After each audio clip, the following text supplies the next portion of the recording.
So I am nearing the end of my first year at Oxford. Um, the so I think Oxford and Cambridge are quite unique in that they're very different to pretty much every other teaching style at medical school. And it's something really to consider sort of where your priorities lie in terms of what you want to learn throughout the degree. Because at the end of the day, you are going to get the same degree and you're going to pretty much end up doing the same job as everyone else. So it's more so on what you value in terms of like how much really you value the science aspect of medicine compared to the clinical aspect. So the course is very traditional. It's very different to everyone else's. We have a preclinical clinical split, which happens in lots of other places, but the preclinical aspect is very striking. We don't see any patients pretty much until fourth year. We do have some GP placements, but they are they're very sparse, and we don't really get to speak to patients very much at all, which it's something to consider if you want to be integrated, like speaking to patients, doing like sort of hands-on medical procedures. This is not the university for you. It can be a little bit steeped in science, but if you are interested in science, then it's very much the focal point. We do a lot of in-depth work, sort of going above and beyond what you might typically learn. So I'm really enjoying it.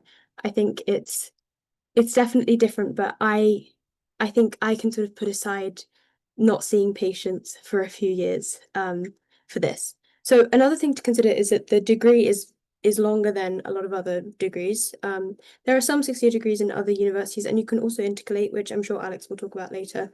But we have an integrated 6-year degree. So we have the first 3 years, you graduate with a degree in medical sciences at the end of that. And then the final 3 years, you do your clinical years and you graduate with a medicine degree, basically.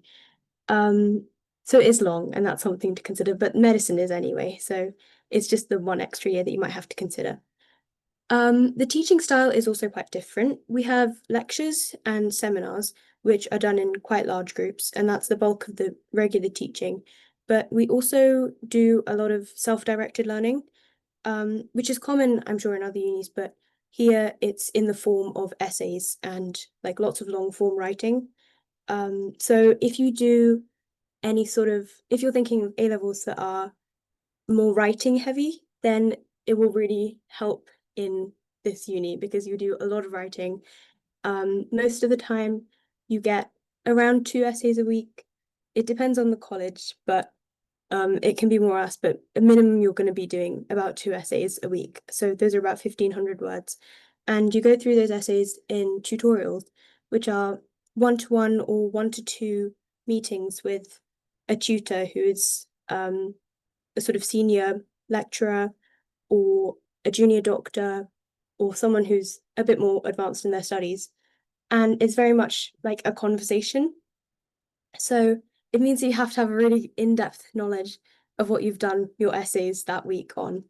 But it's quite good, I think, because it means that you're sort of forced to learn the content as you go, which is helpful when you come to exams and you're sort of grasping at straws for things to learn. Another thing as I mentioned, the collegiate system is also quite different. So there are, I think, about 30 colleges that do undergraduate medicine, and then a few more that do graduate medicine, and lots of them do both. So deciding, lots of people will say it doesn't matter where you apply, and I think it does. So if this is something you're considering, either Oxford or Cambridge, I would really recommend looking into the sort of intricacies of each college and how they actually teach the course, especially with essays and tutorials. My college is, I go to St. Anne's, which is very chill. We have 2 essays a week, and even that can sort of be negotiated if we're having a stressful week. But I have friends at other colleges who, without fail, are doing 4 essays minimum. And things like that can sort of start to grate on you, or it might be the way you learn. So it's, I think, important if you are considering Oxbridge to be quite in depth about the colleges that you look for and what you apply to. And the best way to do that, the websites have lots of information, but I would also recommend on the website there are, well, I'll show you the resources in a second, but you can speak to students at different colleges sort of on a text chat, and that's quite helpful. So I would recommend doing that. Um, the workload is what I was probably most worried about before coming here. And I will say, depending on the college, it varies, but for the most part, it's not that bad. If you're even a little bit organized, it's no more than what people are dealing with everywhere doing medicine, which is a challenging degree regardless. So the terms are very short, they're only 2 months long, and then you get a month off. So they cram a lot of information into the 2 months, and you're sort of left to your own devices over the holidays to kind of consolidate that work.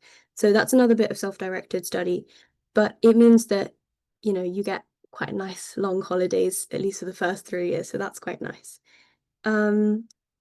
So these are the things that I would consider before, this sort of the things that you would have to keep in mind.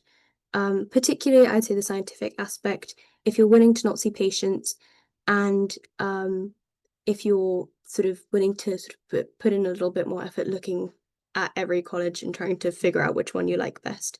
But the workload is definitely manageable and it's really nice. Like the teaching's really good and it's quite fun. Like there are quite a few events to try and keep everyone afloat over the 2 months. Um, so one thing that I wanted to show you guys was this. This is the week in my life. I don't want to be taking up too much time. Hang on. So I'll just whip through this. And this is sort of a typical week. So you can see that I've done it like this. So you can see how my work is split up, as well as sort of the extra things that I have on sometimes. So the revision sessions are new because I have my exams coming up, but you can see that in general, if you just look at the teaching hours, it's not too extreme, and I still have lots of time to do extra things to just keep myself, keep my mental health good and trying to enjoy myself.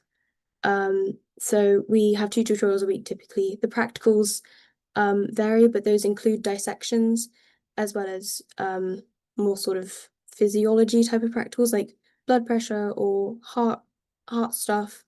And then the lectures, which technically are optional. So sometimes I will miss a lecture if I'm tired. Um, the application stuff, I don't want to go into too much. We can always do this again because I'm sure that um the others will go through some of this, but the resources I think are quite helpful. One thing to keep in mind is that every region in the UK, and then London is split into different regions internally, every region is associated with a different college. So it can help to look into your specific college that's associated with your region because they tend to do quite a few outreach events and they try to sort of, even if you're not considering Oxbridge at all, it's quite good to have those things sort of to look into because they can help in general if you're thinking of medicine. So I would recommend looking into that because they love getting people involved. So yeah, that's everything. But yes, if you have any questions, please let me know. I'm very willing to answer.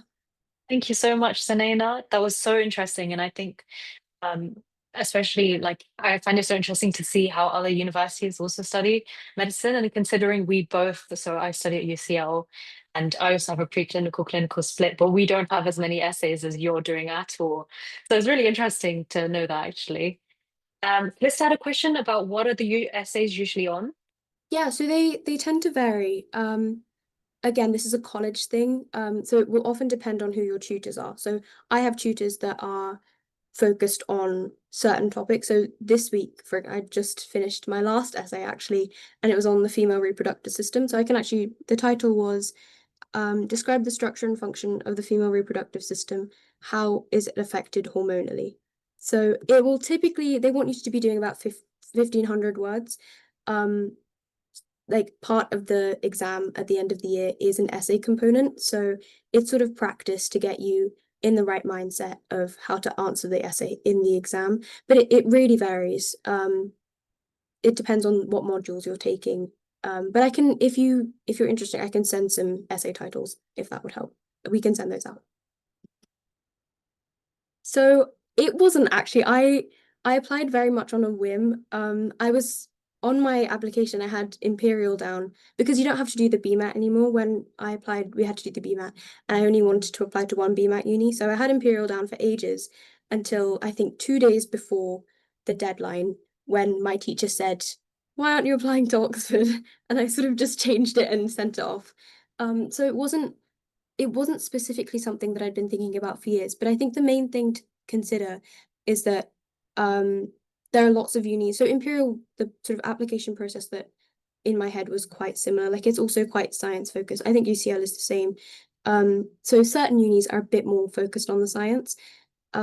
So it's one thing I would say is I know a lot of people who have been wanting to go here since they were very young and they're living their dream, which is lovely, but don't when you apply, don't put so much emphasis on this one. Like every uni you apply to is amazing, and I think it's really important to focus on because I think the interview style and the application style for this is quite different. So don't neglect your other unis when if you consider applying, because what you do for them will also help for this application. So just make sure you don't because it's not worth risking your mental health and your sanity for any uni, but this one particularly. Like it's good, but it's not that good.